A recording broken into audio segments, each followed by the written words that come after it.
Election season is officially underway and early in-person voting is now open. The Montgomery County Board of Elections says around 400 people cast their ballots there today. The polls open at 8 a.m. this morning. If you can't make it in person, you have options. You can do a mail-in ballot or talk to the Board of Elections about special case voting.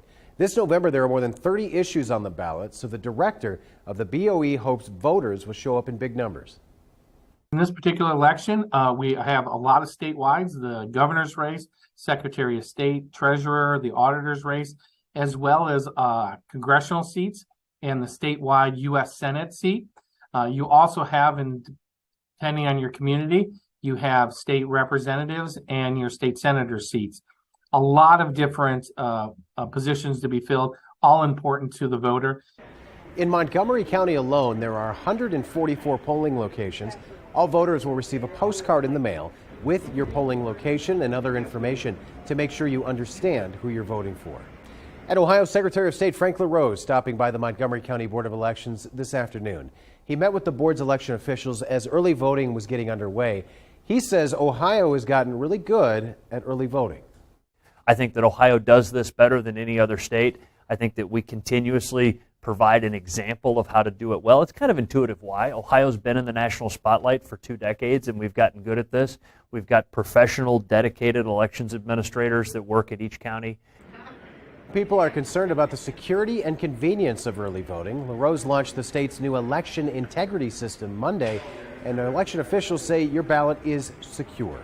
But some groups may disagree. A local political expert says if Republicans or Democrats believe that they may be at a disadvantage at the polls, the viewpoint for early voting changes every election. Midterm elections generally, of course, we elect senators and or congressmen, but it's usually senators is the big deal. And this is an opportunity for either side to actually change the nature of Congress.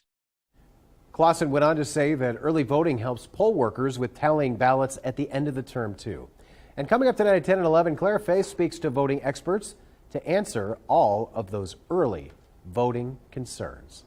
And we've been telling you all about the race for Senator Rob Portman's seat between Democrat Tim Ryan and Republican J.D. Vance. Now it appears former President Trump will be making a midterm push to support his candidate picks, including Vance.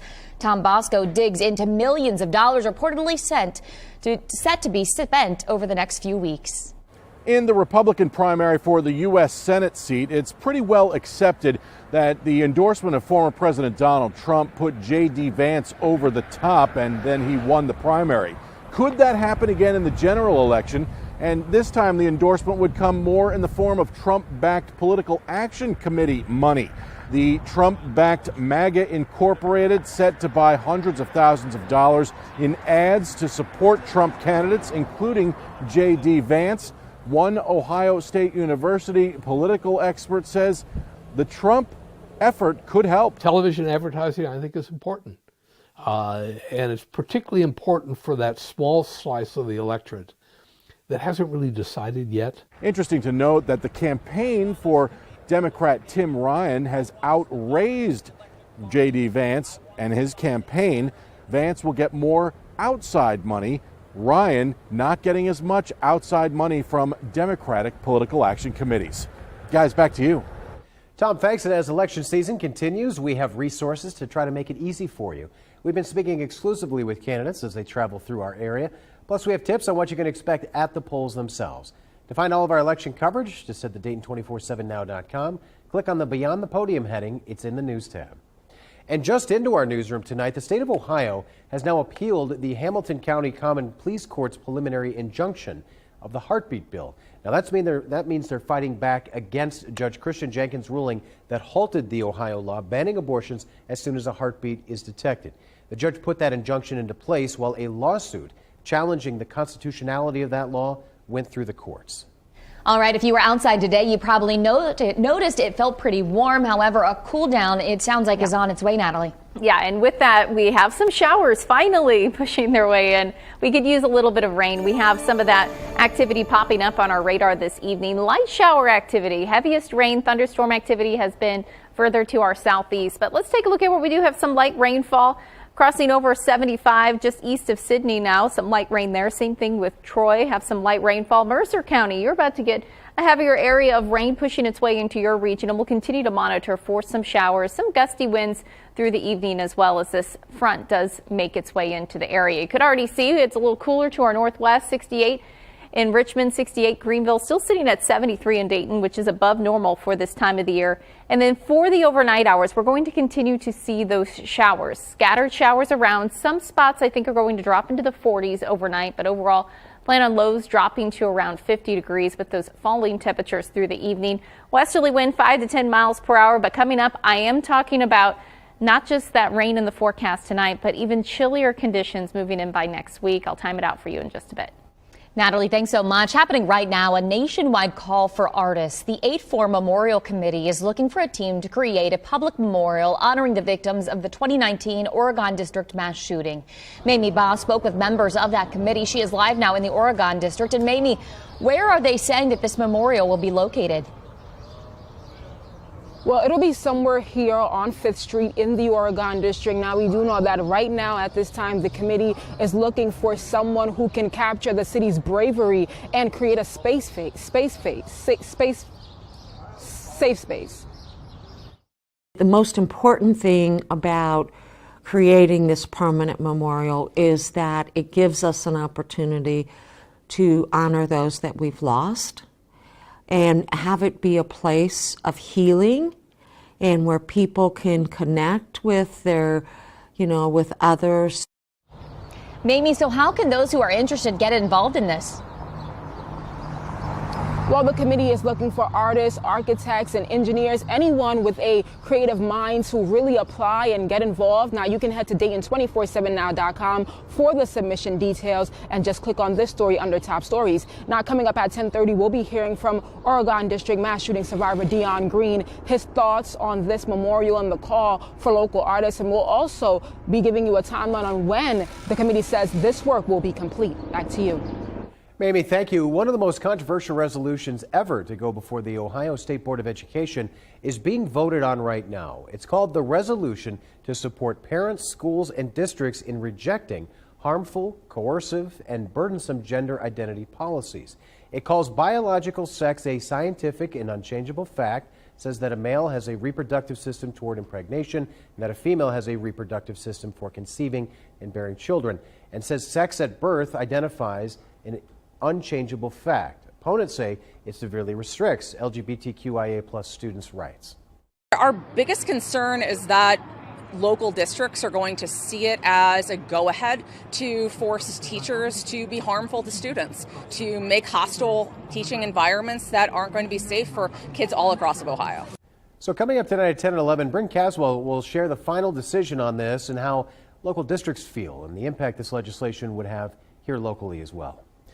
$965 million. That's how much talk show host Alex Jones has just been ordered to pay Sandy Hook victims' families. Megan is at the Now Desk following the jury's decision. What's been the reaction to this? Well, Adam Jones's attorney says he is already looking forward to an appeal. He says he's never seen a case like this and calls the jury's decision a, quote, dark day for freedom of speech. Now, you may remember following the 2012 mass shooting at Sandy Hook Elementary, Jones told his listeners that the incident was staged. He has since acknowledged the shooting occurred, but only after several lawsuits were filed. Jones was actually live streaming from the courtroom today and mocked the decision on his InfoWars show, using it to fundraise. The $965 million in compensation was awarded to a total of 15 victims, although it's unclear when or exactly how much of that money they'll ever see. President Biden has released his first formal national security strategy. It's aimed at China and Russia and has three main pillars: investing in America, building the strongest possible coalition of nations, and modernizing our military.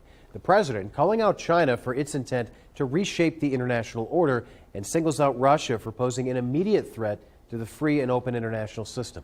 Now, this strategy is required by Congress and comes nearly 2 years into President Biden's term.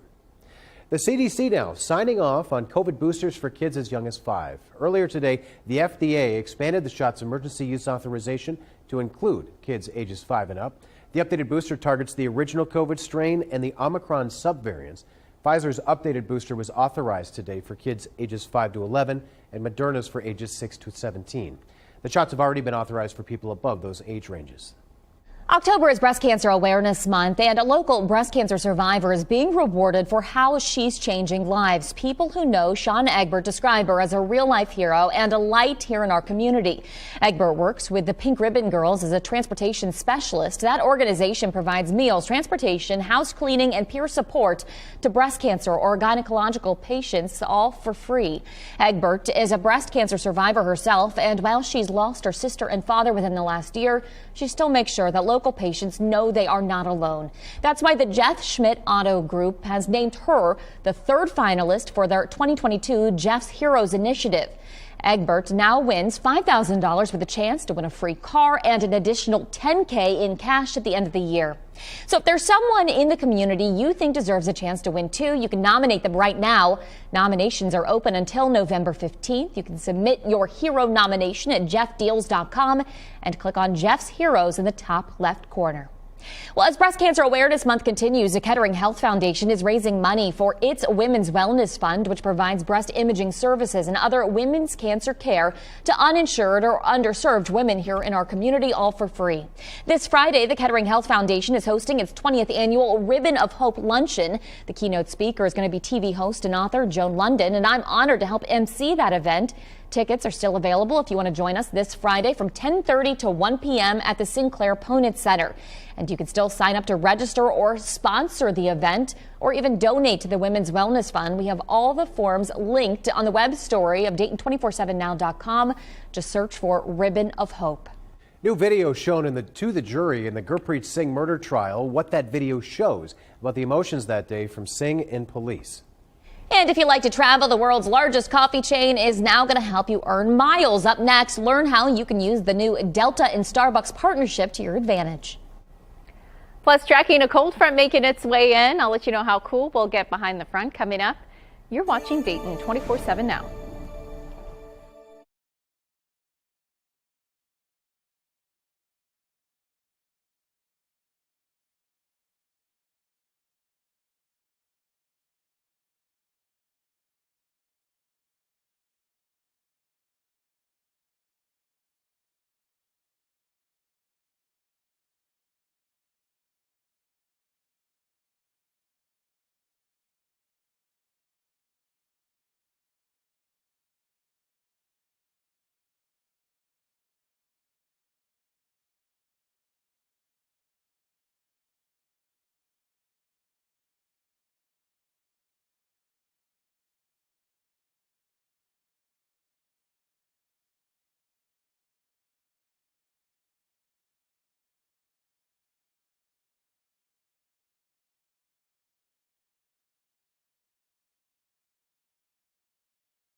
Weather Window, presented by the National Weather Desk.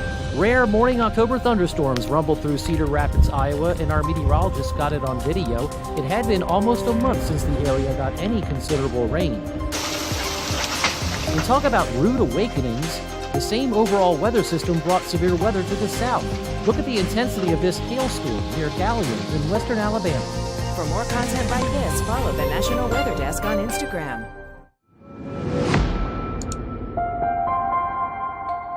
The jury in the Gurpreet Singh murder trial seeing new video today. It shows a defendant in the quadruple murder case being interviewed by police at the station 90 minutes after he found his wife and in-laws shot to death. David Winter tells us what happened from the Butler County Courthouse. The video of the police interview is difficult to watch. A shoeless Gurpreet Singh walks into the police station interview room covered in blood, out of breath, and is questioned about what happened on April 28, 2019, from the moment he woke up to the moment he says he came home to find his wife, her parents, and her aunt shot to death. What happened to them? It looks like somebody killed them. But why? I don't know. That's why I need your help. At one point, the prosecutor stops the video and asks the detective, "The defendant appears to be crying. Did you see any tears?" And the detective answers, "No, he did not."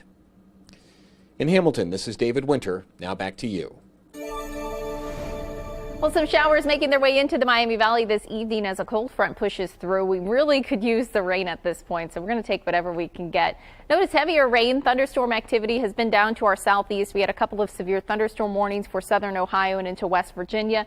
It doesn't look like we're going to be seeing any of that. Mainly just some light rainfall is really what we're going to be seeing through the rest of this evening as our front does make its way through. You can see also some severe weather further to the south in Tennessee. They have a severe thunderstorm watch. They had a tornado warning there earlier into the day as well, as this strong cold front does begin to push its way in. So through the rest of the evening, plan on some scattered showers. Could see some heavier pockets here and there as the evening goes on for us. Tapering off as we head late into this evening and overnight. A couple of lingering showers by early tomorrow morning. We'll start out the day in the 40s and 50s. Afternoon hours, we're talking about highs back up into the 60s. Very cold. Now check out Friday morning. We're going to be in the 30s. Likely some frost early Friday, so keep that in mind. But we do warm up into the 60s by Friday afternoon. And overall, we're talking about a quarter of an inch or so of rainfall once this is all said and done with. Natalie, thanks. Two major companies just announcing a new partnership to help reward customers. Megan's at the Now Desk. So what's the deal they're talking about? Yeah, Adam, you can now earn Delta Sky Miles by buying a coffee at Starbucks. The coffee chain and the airline are combining their rewards programs. Starting today, customers enrolled in both Delta Sky Miles and Starbucks Rewards loyalty programs can actually link their accounts. Members can then earn 1 mile per $1 spent on eligible purchases at Starbucks. And on days enrolled, on some days, enrolled members have a scheduled flight. They can earn double Starbucks stars on purchases. So to take advantage, all you have to do is visit deltastarbucks.com to link those accounts. October is Domestic Violence Awareness Month, and the impact on Ohio families is devastating. An Ohio Domestic Violence Network calls the new numbers shocking. Miles Harris breaks down the data. With this month being known as Domestic Violence Awareness Month, the Ohio Domestic Violence Network is doing their part in raising awareness by holding a press conference inside the State House this morning. Now, during that press conference, we heard from a survivor of domestic violence, but we also went over and heard some alarming numbers when it does come to domestic violence. Within the last year, Ohio, they have seen over 112 exactly, domestic violence fatalities. And another alarming stat is that of those 112, 22 of those fatalities included people under the age of 18. And when hearing from a domestic violence survivor, she's pushing for change and asking the community to not only listen, but help lead in those helpful hands that ODVN is doing in listening and helping those victims out. Now, whether that's leading with shelters, whether that's hearing from counseling, ODVN is saying that they are listening to those victims. Outside of the State House in downtown Columbus, I'm Miles Harris for Dayton 24/7 Now News. Miles, thanks so much. A story now from our partners at the Dayton Business Journal. Taste of Belgium is coming to the Greene Town Center in Beaver Creek. It's going to move into the space where Fuzzy's Tacos used to be. It's the restaurant chain's first location here in the Dayton area. The extensive menu has Belgian-inspired offerings with everything from chicken and waffles to Brussels sprouts and even a mussels dish. Now, we have all the details on the restaurant for you right now on Dayton247now.com. You can find this story plus others like it right there under the Dayton Business Journal heading in the News tab. NASA has a new launch attempt date for Artemis 1. It's going to try again in the early hours of Monday, November 14th. And if it's successful, the uncrewed rocket will send the Orion spacecraft around the moon and back to Earth to test its systems. That means the system could return to Earth as early as December 9th. Previous launches have been stopped 3 times now for issues like a faulty sensor, a fuel leak, and Hurricane Ian.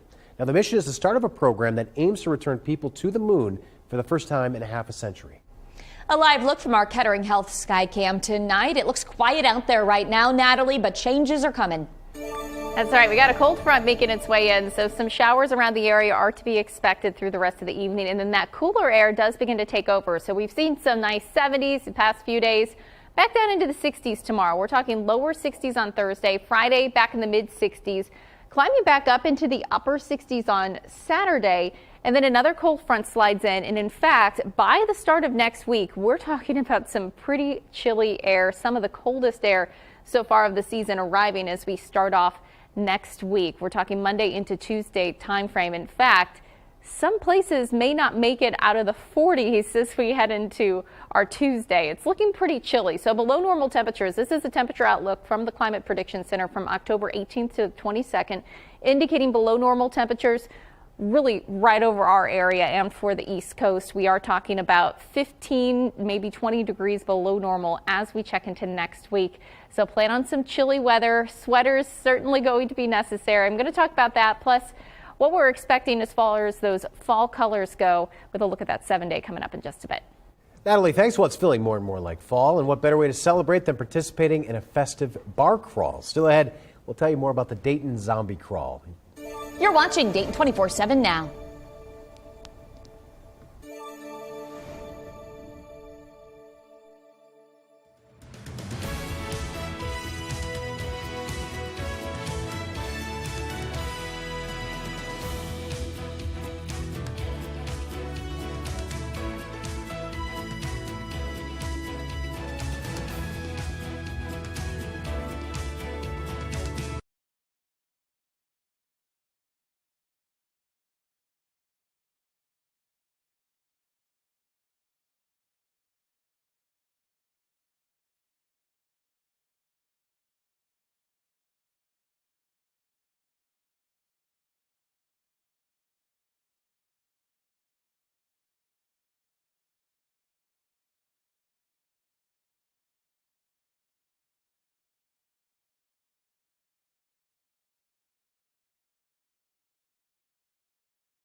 The Dayton 24/7 Now News app, brought to you by the Jeff Schmidt Auto Group. If you're in the Halloween spirit and want to grab a drink to celebrate, Nathan Edwards has a perfect event for you. Hey guys, it's definitely feeling a lot like fall and spooky season. There's no better way to celebrate than on Friday with a zombie-themed bar crawl. So you could dress up like a zombie, and instead of craving brains, you can crave beer instead. There are 5 stops. You can go down to Trolley Stop, Blind Bob's, you got Barrel House, the Troll Pub, and right here at the Yellow Cab Tavern, where they're going to be having a after party for the bar crawl. So tons of fun. It's free to join the bar crawl, but you do have to pay for your drinks. So get out here, have a good time, and become a zombie for this spooky season here in downtown Dayton. Well, some Halloween-like weather in the forecast for us. It's going to be getting pretty chilly, especially by next week. But for right now, we do have some showers pushing in with the cold front. You could see some heavier areas of rain finally pushing into the Salina area. You could also see some light rainfall over Bell Fountain. We're not going to get a whole lot of rain, but I mentioned this earlier. We could pretty much take whatever we can get at this point because it is pretty dry. But the colors out there, fall colors, have been absolutely beautiful. If you need to rake some of those leaves, keep in mind it's going to be pretty breezy over these next several days. So we'll expect more of those leaves to be falling to the ground. But the fall colors, they're just really looking vibrant out there. Small chance for a shower tomorrow. Friday looking good. Lots of sunshine, still a little breezy. And we do have a few showers in the forecast on Saturday as another front makes its way in. That'll be our warmest day, actually, of these next 7 days. We'll make it into the upper 60s, but still a little breezy. This is really just a breezy time of the year. Lower to mid 60s next couple of days, and then check out next week. By Tuesday, we're talking about a high temperature of only 50 degrees. Lows right now I have some sub-freezing low temperatures, so potentially first freeze of the season by next week. It's going to be pretty chilly. If you haven't taken the jackets out, basically get them out now. Yeah, be prepared. All right, Natalie, thanks. We're back here tonight at 10 with updates. We hope you join us then. Good night.